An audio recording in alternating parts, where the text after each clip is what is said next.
మరీ రాజకీయ నాయకులకు తొత్తులుగా పనిచేసే పోలీసులు ఉంటాయి, మరీ రెడ్ బుక్ రాజ్యాంగంలో పనిచేసే పోలీసులు ఉంటే పోలీసులు చేసే పని ఇంకోటి ఏంటి అంటే విపరీతంగా కొట్టి ఆ కొట్టిన ప్రాసెస్లో భాగంగా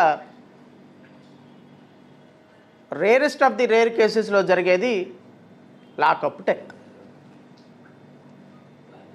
లాకప్ డెత్ కేసులో సహజంగా ఏం జరుగుతుందంటే పోలీసులు చేయాలనుకున్నటువంటి పని కొంచెం ఎక్సెస్గా చేయటం కారణంగానో,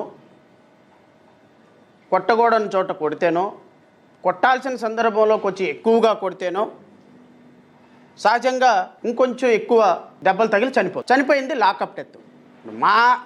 నాకు న్యాయ వ్యవస్థలో ఒక 20 సంవత్సరాల అనుభవం ఉంది. ఒక జడ్జిగా 10 ఏళ్ళు, న్యాయవాదిగా ఒక 15 సంవత్సరాల అనుభవం. మొత్తం 25 సంవత్సరాల నా అనుభవంలో నా స్థాయి తగినటువంటి ఆలోచన కలిగినటువంటి ఆలోచన కేవలం లాకప్ డెత్ వరకు మాత్రమే వెళ్ళి ఆగుద్ది. లాకప్ డెత్ దాటి పోలీసులు టెక్నాలజీ పెరిగిపోయి, అంటే సిఆర్పిసి ఐపీసీ ఎలా అయితే కొంచెం అడ్వాన్స్ అయ్యి బిఎన్ఎస్ఎస్గా మారినాయో, పోలీసుల యొక్క టెక్నాలజీ కూడా కొంత అప్గ్రేడ్ అయిందేమో అని నాకు అనిపించింది. ఎందుకంటే బహుశా మేము అప్గ్రేడ్ కాలేదు, సమాజం అప్గ్రేడ్ కాలేదు, ప్రభుత్వాలు అప్గ్రేడ్ అయినాయి, పోలీసులు అప్గ్రేడ్ అయ్యారు. దానికి మనం గౌరవ కత్తెర మంత్రి ఉన్నారు చూశారు, నిన్న మాట్లాడినటువంటి కత్తెర కూడా తీసుకొచ్చాను కావాలని. ఎందుకంటే ఈ కత్తెర మంత్రి మాత్రమే దీనికి సమాధానం చెప్పగలుగుతారు. ఆంధ్రప్రదేశ్ రాష్ట్రంలో ఒక కత్తెర మంత్రి ఉన్నారు. ఎవరు ఆ కత్తెర మంత్రి? పాపం వేరే మాట అంటే బాధపడతారేమో కానీ ఒక కత్తెర మంత్రి ఉన్నారు.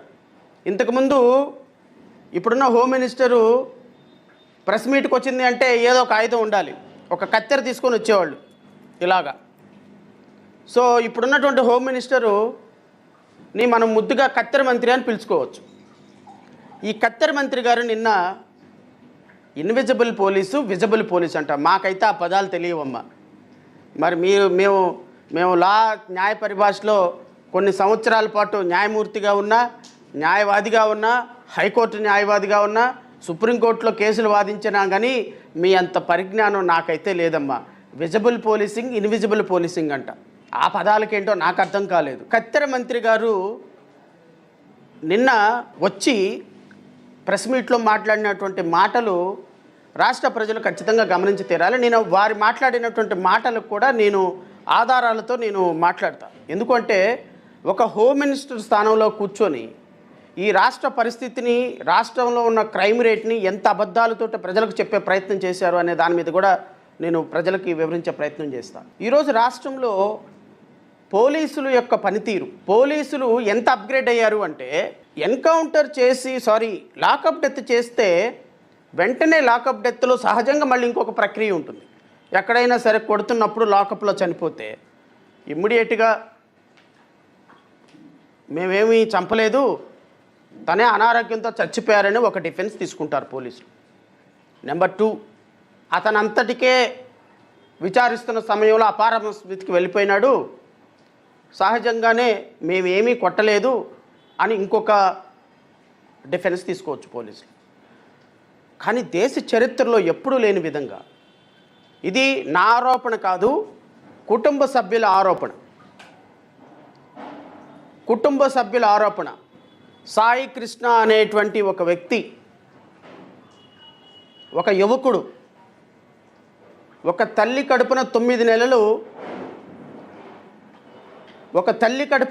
నెలలు నేనెలా పుట్టానో, నీవెలా పుట్టావో, విలేకరు సోదరులు ఎలా పుట్టారో, ఈ రాష్ట్రానికి యువరాజుగా ఉన్నటువంటి నారా లోకేష్ ఎలా పుట్టారో, ఈ రాష్ట్రానికి ముఖ్యమంత్రిగా పనిచేస్తున్నటువంటి చంద్రబాబు నాయుడు గారు ఎలా పుట్టారో, ఈ రాష్ట్రాన్ని, ఈ దేశాన్ని సనాతన ధర్మంగా మార్చేటువంటి, ప్రపంచానికి మరొక కలికి ప్రతిరూపంగా ఉన్నటువంటి పవన్ కళ్యాణ్ గారు ఎలా పుట్టారో, సామాన్యమైనటువంటి నిరుపేద కుటుంబంలో ఒక సాయి కృష్ణ అనేటువంటి ఒక నిరుపేద కుటుంబంలో ఒక కుర్రవాడు కూడా ఆ తల్లి కడుపున అలాగే పుట్టాడు అని నేను మీ ద్వారా రాష్ట్ర ప్రజలకు తెలియజేస్తాను. ఒక తల్లి చేస్తున్న ఆరోపణ, నా కళ్ళ ముందు నా బిడ్డని కొడుతుంటే ఆహాకారాలతోటి అరుస్తుంటే అది నా బిడ్డ కేకే అని వెళ్ళి నేను పోలీసుల్ని కాళ్ళ వేళ్ల పడి నా బిడ్డను చూపించండి అని మాట్లాడితే ప్రాధేయపడితే నా బిడ్డను చూపించకపోగా నా కళ్ళ ముందే నా బిడ్డని ఆ కేకలతోటి పోలీస్ స్టేషన్ మొత్తం ప్రతిధ్వనిస్తుంటే ఆ బిడ్డని ఆ పోలీసులు చిత్రహింసలకు గురి చేశారని ఆ తల్లి కన్నీరు మున్నీరు అవుతున్న తల్లికి సమాధానం చెప్పాల్సినటువంటి బాధ్యత ఈ రాష్ట్రంలో ముఖ్యమంత్రి, ఈ రాష్ట్రంలో ఉప ముఖ్యమంత్రి పోస్టు వెలగబెడుతున్నటువంటి పవన్ కళ్యాణ్, ఈ రాష్ట్రంలో హోమ్ మినిస్టర్ పోస్టు వెలగబడుతున్నటువంటి వంగలపూడి అనిత అనేటువంటి ఒక కత్తెర మంత్రి, ఈ రాష్ట్ర డీజీపీ రాష్ట్ర ప్రజలకు సమాధానం చెప్పి తీరాలి. జేబీపీ పార్టీగా, జై భీమ్రా భారత్ పార్టీగా మేము డిమాండ్ చేస్తున్నాం. ఆంధ్రప్రదేశ్ రాష్ట్రంలో అత్యంత హేయమైనటువంటి ఈ చర్య కులాలకి, మతాలకి, ప్రాంతాలకి అతీతంగా ఖండించాల్సినటువంటి బాధ్యత మనందరి మీద ఉంది అనేది నేను మీ ద్వారా రాష్ట్ర ప్రజలకు తెలియజేస్తున్నాను. సాయి కృష్ణ కుటుంబానికి పూర్తి న్యాయం జరిగేంత వరకు, సాయి కృష్ణ కుటుంబ సభ్యులకి పూర్తి న్యాయం జరిగేంత వరకు ఆ కుటుంబానికి మా పార్టీ అండగా ఉంటుంది. నేను వ్యక్తిగతంగా అండగా ఉంటాను.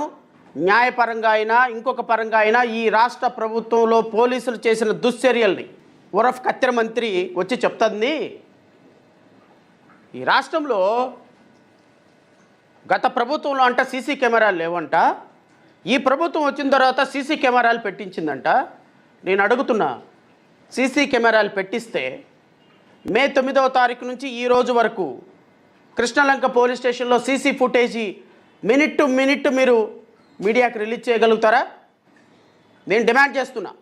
మే 9వ తారీఖు నుంచి మీరు నేను చాలా ప్రౌడ్గా you claimed very proudly that 70,000 CC cameras were installed in Andhra Pradesh state police department. వెరాజ్ లాస్ట్ గవర్నమెంట్ అంట మెయింటెనెన్స్కి కూడా డబ్బులు లేదంట. ఈ ప్రభుత్వం అంట మెయింటెనెన్స్ చేపించి దాన్ని ఇన్స్టాల్ చేసిందంట కెమెరాలు. ఎక్కడ ఇన్స్టాల్ చేశారమ్మా కెమెరాలు? మే 9వ తారీఖు నుంచి ఈ రోజు వరకు జరిగినటువంటి కృష్ణలంక పోలీస్ స్టేషన్ పరిధిలో ఉన్నటువంటి ప్రతి సీసీ ఫుటేజ్ని కూడా మీరు రబ్ చేయబోతున్నారు, మీరు డిలీట్ చేయబోతున్నారు, మీరు మోడిఫై చేయబోతున్నారు. మీకు నిజంగా చిత్తశుద్ధి ఉంటే మా పార్టీ డిమాండ్ చేస్తుంది, మీరు సీసీ ఫుటేజ్ని పబ్లిక్ డొమైన్లో పెట్టండి. ప్రతి police station is a public office. ప్రతి పోలీస్ స్టేషన్లో సీసీ కెమెరాలు ఏం జరుగుతుందో తెలుసుకోవాల్సిన బాధ్యత ప్రజలకు ఉంటుంది. They have every right to know what had happened from May 2026 9th మే నుంచి ఈ రోజు వరకు, మొన్న ఆ సాయి కృష్ణ చనిపోయేంత వరకు as per the allegations of the mother. నేను అడుగుతున్న హోమ్ మినిస్టర్ని, స్టేషన్ మొత్తం సీసీ కెమెరాలు ఉంటే